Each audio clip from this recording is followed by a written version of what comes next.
Bonjour. Bonjour. Entrez, je vous en prie. Merci beaucoup.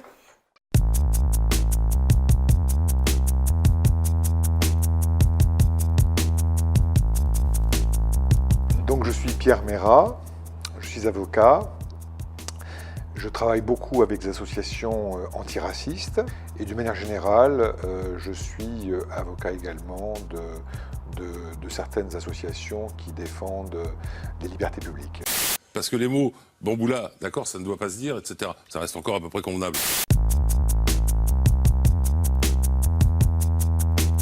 Comment est-ce possible qu'une institution comme la police peut dire des propos racistes en public? Alors, bien évidemment, effectivement, c'est extrêmement préoccupant à beaucoup d'égards.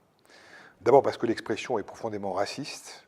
Profondément raciste. C'est la police, une institution de la République, qui a valeur d'exemplarité et qui doit être au premier rang, si je puis dire, pour défendre précisément les victimes de racisme et non pas pour y apporter en plus des propos injurieux ou diffamatoires. Cette vraie question est à rapprocher de l'histoire de France, d'abord pour commencer, parce que l'histoire de France est une histoire qui a été émaillée de périodes pas toujours heureuses, périodes sombres. L'esclavagisme, par exemple, à l'égard des Noirs, la période colonialiste également, à l'égard de l'Afrique.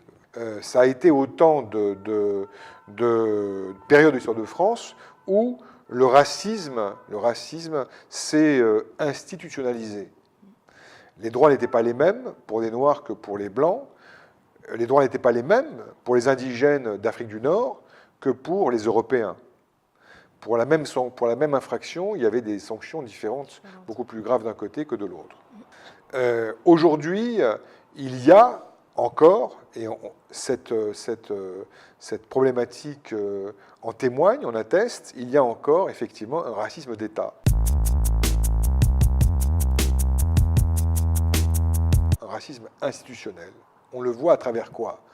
À travers, par exemple, les interpellations, les contrôles d'identité.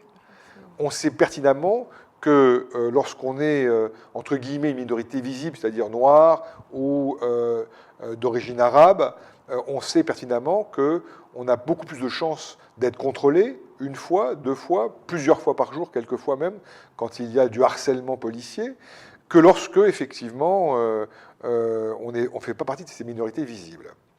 Si, comme les politiques s'étaient engagés au moment des précédentes présidentielles, il y avait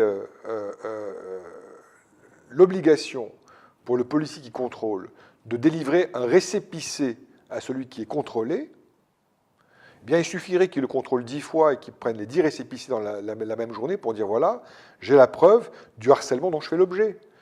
Parce que mon identité n'a pas été modifiée en l'espace de 10 minutes ou en l'espace d'une heure, et le même policier m'a contrôlé à plusieurs reprises pour précisément, effectivement, ben voilà, participer à un harcèlement ou à un contrôle totalement interdit et discriminatoire.